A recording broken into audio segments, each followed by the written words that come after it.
The onset of the wet season energizes one of Africa's heavyweights,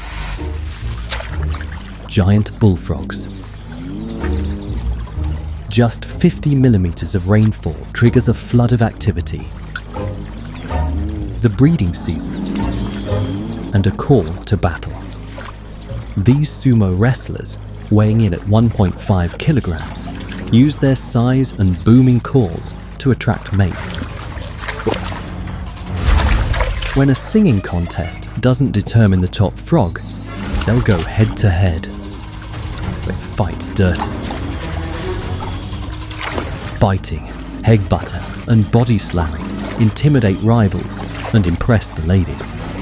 His back legs propel him as far as 2 meters in a single jump. Launching at full speed, he can put the hurt on any rival. And 3 tooth-like bones in his bottom jaw delivers a monstrous bite. The champions wing mating rights to as many females as possible, ensuring the most offspring.